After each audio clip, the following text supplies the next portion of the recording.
guys, have you ever wondered how to get more pollinators, fewer pests, and healthier vegetables in your garden? Well, the answer is flowers. Today we're talking about the 10 best flowers for your vegetable garden, and trust me, you're going to want to plant these. I'm sowing the seeds of some of my favorite vegetable companions that work so well because of their flowers. A lot of gardeners are so focused on crops they can eat, they forget that to grow those certain crops well, they need to incorporate flowers, some of which are edible also, but perform their pest control duties naturally without help from you, the gardener. Adding flowers to your vegetable garden isn't just about beauty, it's about function. Flowers attract pollinators like bees and butterflies, which help increase your vegetable yields. They also bring in insects like ladybugs and lacewings that prey on pests. And some flowers even improve the soil and repel unwanted bugs. Beyond that, flowers can help with soil stabilization, erosion control, and even weed suppression. Many of these blooms bring in microorganisms that improve soil health, and their root systems can aerate the soil, reducing compaction. With all of these benefits, why wouldn't you add flowers to your vegetable garden? I'm sowing these flower seeds in containers which I will transplant into the garden once vegetable plants are in place. Some of them I've sown indoors, like peppers and tomatoes, and some of which I will be direct sowing outdoors next week because our last frost date has passed. Hey guys, I wanted to jump in really quick to let you know about a free comprehensive gardening companion that we've been developing just for you, and it's done. It's ready. No matter where you are, this calculator will tell you, based on your frost date, when you can plant indoors and outdoors in your area. Anything you want to grow.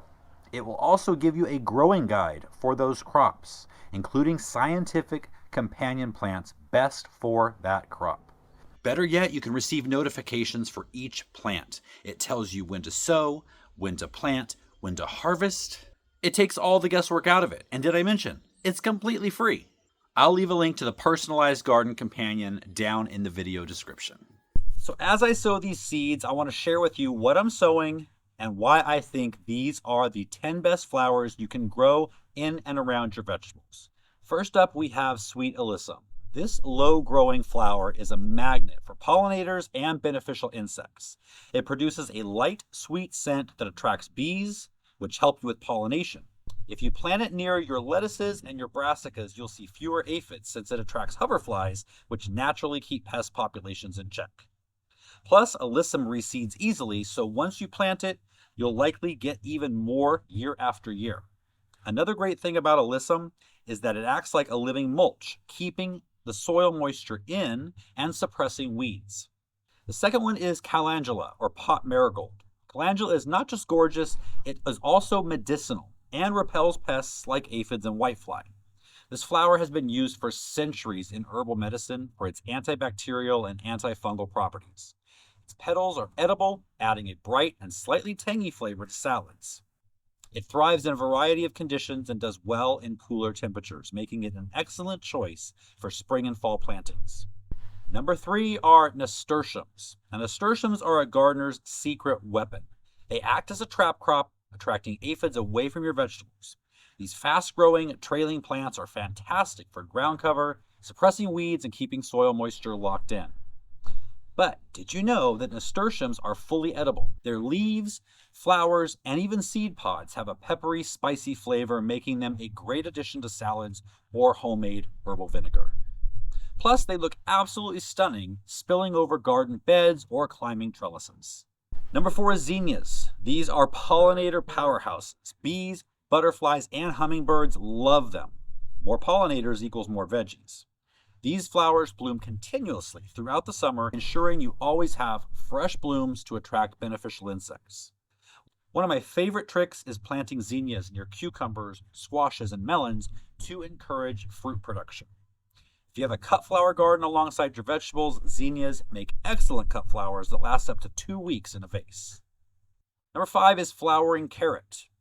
If you let a few carrots go to seed, they produce beautiful umbrella-shaped flowers that attract parasitic wasps. Natural pest control for your garden. These tiny wasps lay their eggs inside pests like caterpillars and other worm-like larvae like squash bugs and vine borers, and when the eggs hatch, The babies eat the pests from the inside out.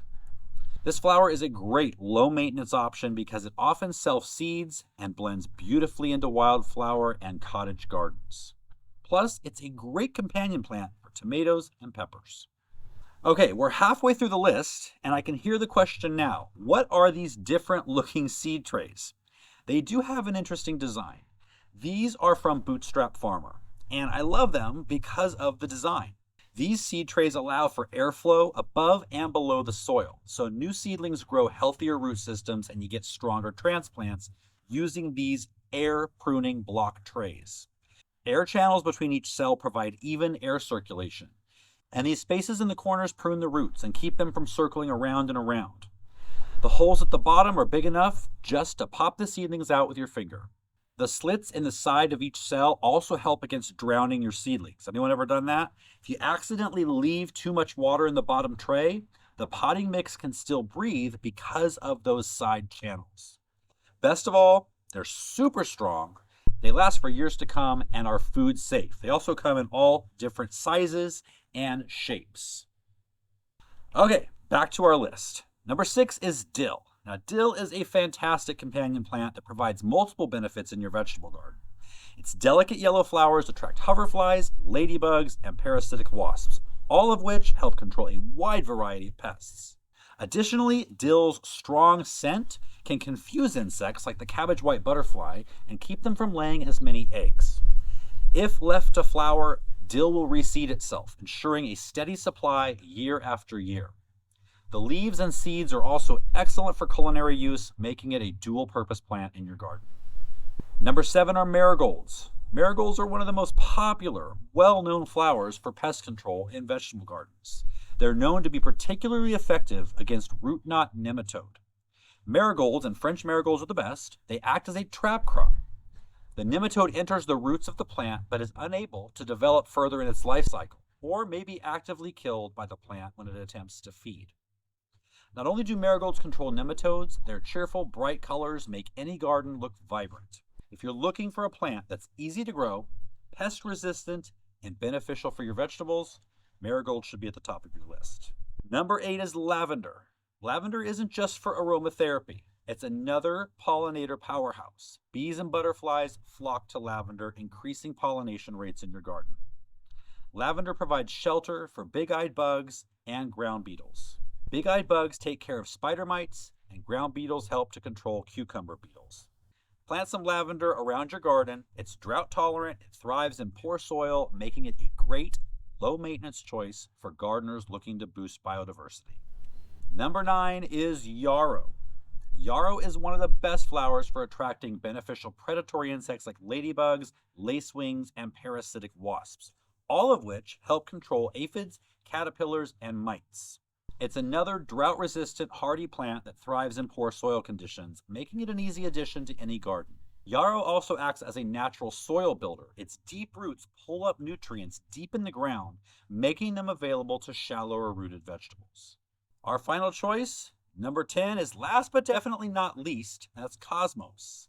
These beautiful daisy-like flowers are a top choice for attracting bees, butterflies, hoverflies, damselbugs, and lacewings, which help control a huge amount of pests like aphids, caterpillars, whitefly, and mites.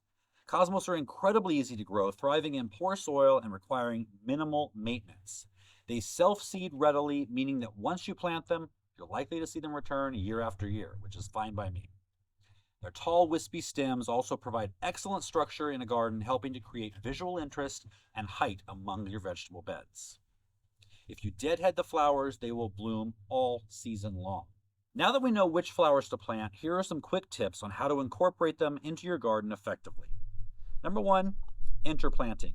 A great way to get the benefits of flowers is to interplant them between vegetable rows. This creates a biodiverse environment that makes it harder for pests to take over. Number 2, pollinator borders. You can create a dedicated pollinator border around your garden or on one side to bring in beneficial insects while keeping flowers out of your main vegetable rows. And number 3, container gardening. If space is limited, grow these flowers in containers near your vegetable beds to still reap their benefits. Number 4, let some vegetables bolt or go to seed. Things like lettuce, flowering carrot, dill. Letting certain vegetables like lettuce, carrots, and herbs flower attracts beneficial insects and improves biodiversity. It's tomato planting time. So click this video right here for my companion planting choices to help keep your tomatoes pest-free. I'll see you next time.